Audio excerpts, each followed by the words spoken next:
ಶಿಕ್ಷಣ ಸಚಿವರು ಇಲ್ಲ, ಉನ್ನತ ಶಿಕ್ಷಣ ಸಚಿವರು ಇಲ್ಲ. ಇದು ಜವಾಬ್ದಾರಿ ಯಾರು ವಹಿಸ್ತಾರೆ ಅಂತಂದ್ರೆ ಮಾನ್ಯ ಮುಖ್ಯಮಂತ್ರಿ DK ಶಿವಕುಮಾರ್ ಸರ್. 4 ದಿನದಲ್ಲಿ ಅವರೇನಾದ್ರೂ ಈ ಎಲ್ಲಾ ಸ್ಪಂದಿಸಿಲ್ಲ ಅಂತಂದ್ರೆ ಇಡೀ ರಾಜ್ಯಾದ್ಯಂತ ಹೋರಾಟ ಮಾಡ್ತೀವಿ. KPSC ಆಗ್ತಿರೋ ಅಕ್ರಮಗಳನ್ನ CBI ತನಿಖೆ ಕೊಡಬೇಕು.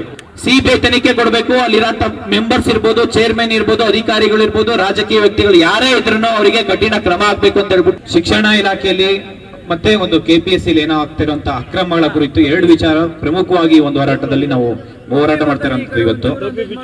ಶಿಕ್ಷಣ ಇಲಾಖೆಯಲ್ಲಿ ಸರ್ ಮೋರ್ ದೆನ್ 80,000 ವೇಕೆನ್ಸಿ ಇದೆ, ಇದೆಯಾ ಇಲ್ವಾ?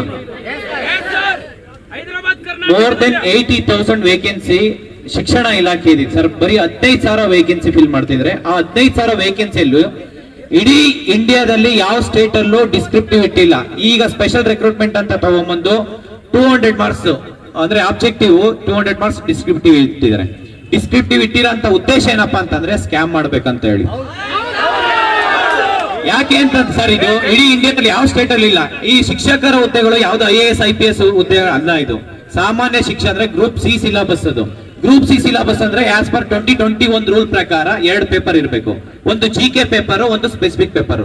ಆದ್ರೆ ಇವ್ರು ಇಟ್ಟಿರೋಂಥದ್ದು 400 ಮಾರ್ಕ್ಸ್ ಸ್ಪೆಷಲ್ ರಿಕ್ರೂಟ್ಮೆಂಟ್ ರೂಲ್ ಅಲ್ಲಿ. ಅಂದ್ರೆ ಸಾಮಾನ್ಯ ಬಡವರು ಮತ್ತೆ ರೂರಲ್ ಬ್ಯಾಕ್ ಗ್ರೌಂಡ್ ಇರೋರು ಯಾರು ಎಕ್ಸಾಮೇ ಬರೀಬಾರ್ದು ಅನ್ನೋ ಒಂದು ಉದ್ದೇಶದಿಂದ ಇದು ಶಿಕ್ಷಣ ಇಲಾಖೆಗೆ ನಾವು ಗೌರವ ಖಂಡಿಸ್ತೀವಿ. ಬರೀ ಬೇರೆ ಎಲ್ಲಾ ಸ್ಟೇಟ್ ಅಲ್ಲೂ 150 ಮಾರ್ಕ್ಸ್, 200 ಮಾರ್ಕ್ಸ್ ಆಬ್ಜೆಕ್ಟಿವ್ ಇದೆ. ಅದೇ ರೀತಿ ಈ ಹಿಂದೆ ಇದ್ದಂತ 15-20 ವರ್ಷದಿಂದ ಎಕ್ಸಾಮ್ ಪ್ಯಾಟರ್ನ್ ಬರೀ 200 ಮಾರ್ಕ್ಸ್ ಗೆ ಆಬ್ಜೆಕ್ಟಿವ್ ಟೈಪ್ ಇತ್ತು. ಈಗ ಸಡನ್ ಆಗಿ ಡಿಸ್ಕ್ರಿಪ್ಟಿವ್ ಇಟ್ಟಿದ್ದಾರೆ ಅಂತಂದ್ರೆ ಇಡೀ ಕರ್ನಾಟಕದಲ್ಲಿ ಸುಮಾರು 5-6 ಲಕ್ಷ ಜನ ಬರೀ ಶಿಕ್ಷಕರ ಆಸ್ಪಿರೆಂಟ್ಸ್ ಇದ್ದಾರೆ. ಅವರಿಗೆಲ್ಲರಿಗೂ ಅನ್ಯಾಯ ಮಾಡ್ತಾರೆ ಶಿಕ್ಷಣ ಇಲಾಖೆಯಿಂದ. ಇವ್ರು ಕರೆದಿರೋದೇ 15,000 ಪೋಸ್ಟ್. ಮೋರ್ ದೆನ್ 80,000 ವೇಕೆನ್ಸಿ ಇದೆ, ಬರೀ ಕರೆದಿರೋದೆಷ್ಟು 15,000 ವೇಕೆನ್ಸಿ. ಅದರಲ್ಲಿ ಬಿಕಾಂ ಅವರಿಗೆ BEd ಮಾಡೋದಕ್ಕೆ ಅವಕಾಶ ಮಾಡಿಕೊಟ್ಟಿದ್ದಾರೆ, TETಗೆ ಅವಕಾಶ ಮಾಡಿಕೊಟ್ಟಿದ್ದಾರೆ, CETಗೆ ಅವಕಾಶ ಮಾಡಿಕೊಟ್ಟಿಲ್ಲ. ಕೋರ್ಟ್ ಆರ್ಡರ್ ಇದ್ರೂ ಕೂಡ CETಗೆ ಅವಕಾಶ ಮಾಡಿಕೊಡ್ತಾ ಇಲ್ಲ. ನಾವು ಅದನ್ನ ಚಾಲೆಂಜ್ ಮಾಡ್ತೀನಿ ಅಂತ ಹೇಳ್ತಿದ್ದಾರೆ. ಇದನ್ನ ಶಿಕ್ಷಣ ಇಲಾಖೆ ಈ ಕೂಡಲೇ ಇದನ್ನ ಅವರಿಗೂ ಅವಕಾಶ ಮಾಡಿಕೊಡ್ಬೇಕು. ಸರಿ, 15,000 ವೇಕೆನ್ಸಿಯಲ್ಲಿ ನೋಡಿ, ಇದು ಶಿಕ್ಷಕ ಸಂಗೀತ ಟೀಚರ್ಸ್, ಚಿತ್ರಕಲಾ teachers, Hindi teachers, Kannada teachers ಇಲ್ಲ. ದೈಹಿಕ ಶಿಕ್ಷಕರದು ಅವ್ರು ಸುಮಾರು 18 ವರ್ಷ ಆಗಿದೆ ಸರ್ ನೋಟಿಫಿಕೇಶನ್ ಮಾಡಿ. 20 ವರ್ಷ ಆದ್ರೂ ನೋಟಿಫಿಕೇಶನ್ ಮಾಡಿಲ್ಲ. ಬರೀ ಅದೇಂತಲ್ಲ, ಇವನ್ ಮರಾಠಿ ಟೀಚರ್ಸ್ ತಗೊಂಡಿಲ್ಲ, ಹಿಂದಿ ಟೀಚರ್ಸ್ ಇಲ್ಲ, GPSTR ಅಲ್ಲಿ ಕನ್ನಡ ಟೀಚರ್ಸ್ ಇಲ್ಲ. 10 ವರ್ಷದಿಂದ ಕನ್ನಡ ಟೀಚರ್ಸ್ ತಗೊಂತ ಇಲ್ಲ. ಇವ್ರಿಗೆ ಬೇಕಾಗಿರೋಂತ ಹುದ್ದೆಗಳನ್ನ ಕರ್ಕೊಂಡು ಯಾರಿಗ್ ಬೇಕಾ ಅವರಿಗೆ ದುಡ್ಡು ಕೊಟ್ಟವರಿಗೆ ಮಾರ್ಕೊಂತ ಇದ್ದಾರೆ. ಈ ಒಂದು ಇಷ್ಟು ಶಿಕ್ಷಣ ಇಲಾಖೆಯಲ್ಲಿ ಸಾಮಾನ್ಯ ಶಿಕ್ಷಕರಂತೆ ಪ್ರೈಮರಿ ಸ್ಕೂಲ್ ಟೀಚರ್ಸ್ ನ ರೆಕ್ರೂಟ್ಮೆಂಟ್ ಮಾಡ್ಕೊಬೇಕು ಸರ್. PSTR ಕಲ್ಯಾಣ ಕರ್ನಾಟಕದಲ್ಲಿ 4,424 ಪೋಸ್ಟ್ ಅಪ್ರೂವಲ್ ಆಗಿತ್ತು. 2 ವರ್ಷ ಮುಂಚೆ 4,424 ಪೋಸ್ಟ್ ಅಪ್ರೂವಲ್ ಆಗಿರೋದನ್ನ ಇವರು ಬರೀ 28 ಪೋಸ್ಟ್ ಅಷ್ಟೇ ಕಾಲ್ ಮಾಡ್ತೀವಿ ಅಂತ ಹೇಳಿದ್ರು. ಅದನ್ನ ತಿರ್ಗಾ ಮತ್ತೆ ಹೋರಾಟ 800 ಪೋಸ್ಟ್ ಮಾಡ್ತೀವಿ ಅಂತ ಮಾಡಿದ್ದಾರೆ. ಇದನ್ನ ಕಲ್ಯಾಣ ಕರ್ನಾಟಕದಲ್ಲಿ ಸಾಕಷ್ಟು ಹುದ್ದೆಗಳು ಖಾಲಿ ಇದಾವೆ ಸರ್. ಆಸ್ ಪರ್ 371J ಪ್ರಕಾರ ಅಪ್ ಟು 80% ಫೈನಾನ್ಷಿಯಲ್ ಡಿಪಾರ್ಟ್ಮೆಂಟ್ ಇಂದ ಅಪ್ರೂವಲೇ ಬೇಕಿಲ್ಲ. ಆದ್ರೆ ಇವರು ಬೇಕು ಅಂತ ರಾಜಕೀಯ ಇಚ್ಛಾಶಕ್ತಿಯಿಂದ ಇವತ್ತು MLA ಮಿನಿಸ್ಟರ್ಸ್ ಅವ್ರ ಸ್ಕೂಲ್ ಕಾಲೇಜಸ್ ಎಲ್ಲಿ ಮುಚ್ಕೊಂಡು ಹೋಗುತ್ತೆ ಅಂತ ಹೇಳ್ಬಿಟ್ಟು ಇವತ್ತು ಸರ್ಕಾರಿ ಸ್ಕೂಲ್ ಅಲ್ಲಿ ಯಾವ್ದು ಟೀಚರ್ ರಿಕ್ರೂಟ್ಮೆಂಟ್ ಮಾಡ್ತಾ ಇಲ್ಲ, ಕ್ವಾಲಿಟಿ ಎಜುಕೇಶನ್ಸ್ ಕೊಡ್ತಾ ಇಲ್ಲ. ಯಾವ್ದು ಕನ್ನಡ ಮೀಡಿಯಂ ಏನ್ ಸ್ಕೂಲ್ ಕಾಲೇಜಸ್ ಇದೆ ಇವತ್ತು ಸಾವಿರಾರು ಸ್ಕೂಲ್ ಕಾಲೇಜಸ್ ಅಲ್ಲಿ ಬರೀ 1 ಟೀಚರ್ಸ್ ಇದ್ದಾರೆ. ಆ ಪರಿಸ್ಥಿತಿಗೆ ಇವತ್ತು ಸರ್ಕಾರ ತಗೊಂಡ್ಬಂದಿದ್ದಾರೆ. ಇದನ್ನ ಸುಮಾರು 60,000 ರಿಂದ 70,000 ಜನ ಅತಿಥಿ ಶಿಕ್ಷಕರು, ಅತಿಥಿ ಉಪನ್ಯಾಸಕರನ್ನು ತಗೊಂಡು ಇವತ್ತು ಸ್ಕೂಲ್ ಕಾಲೇಜಸ್ ರನ್ ಮಾಡ್ತಿದ್ದಾರೆ.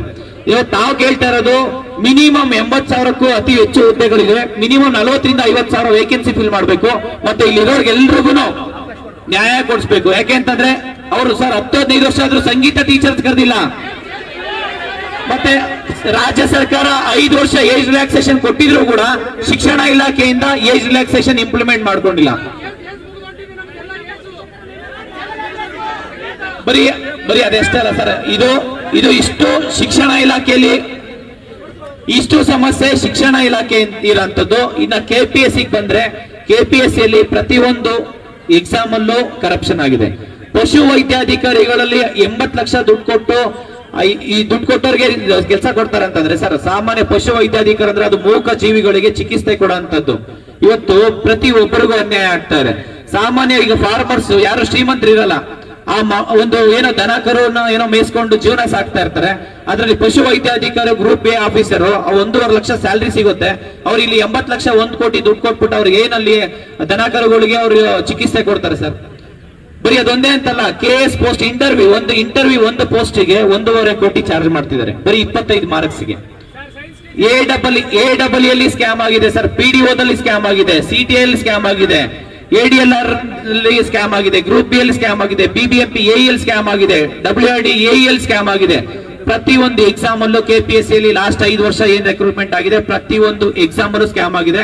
ಕಳೆದ 3-4 ವರ್ಷದಿಂದ ಪ್ರತಿಯೊಂದು ಡಾಕ್ಯುಮೆಂಟ್ಸ್ ಕೊಟ್ಟಿದ್ದೀನಿ.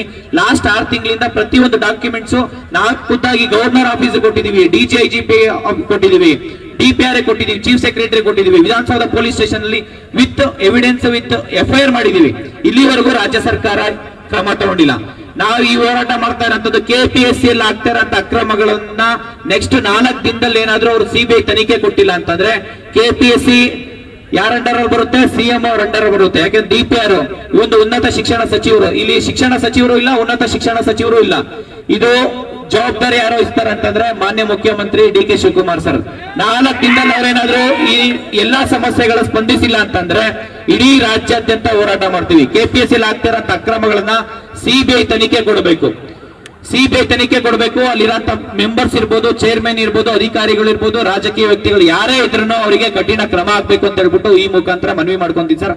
ದಯವಿಟ್ಟು ಈ ಹೋರಾಟ ಇಲ್ಲಿಗೆ ನಿಲ್ಲಲ್ಲ, ಇಡೀ ರಾಜ್ಯಾದ್ಯಂತ ಹೋರಾಟ ಮಾಡ್ತೀವಿ ಸರ್. ಈ ಹೋರಾಟಕ್ಕೆ ಎಲ್ರು ಸಪೋರ್ಟ್ ಮಾಡಬೇಕು ಈ ಮುಖಾಂತರ ಕೇಳ್ಕೊಂತೀವಿ ಸರ್. ವಿಜೇಂದ್ರ ಸರ್ಗೂ ಮತ್ತೆ ಚೆಲುವಾದಿ ನಾರಾಯಣ ಸ್ವಾಮಿ ಸರ್ಗೆ ಎಲ್ರಿಗೂ ನಾನು ಮನವಿ ಮಾಡ್ಕೊಳೋದೇನಪ್ಪ ಅಂದ್ರೆ ಈ ಹೋರಾಟ ಇಲ್ಲಿಗೆ ನಿಲ್ಬಾರ್ದು. ಪ್ರತಿಯೊಬ್ಬರಿಗೂ ನ್ಯಾಯ ಸಿಗೋವರೆಗೂ ನಮ್ ಜೊತೆ ನಿಂತ್ಕೊಂಡು ಆಸ್ ಎ ಅಪೋಸಿಷನ್ ಲೀಡರ್ ಆಗಿ, ಅಪೋಸಿಷನ್ ಪಾರ್ಟಿ ಆಗಿ ನಮ್ ಜೊತೆ ನಿಂತ್ಕೊಬೇಕು ಅಂತ ಹೇಳ್ಬಿಟ್ಟು ಈ ಮುಖಾಂತರ ಮನವಿ ಮಾಡ್ಕೊಂತೀವಿ.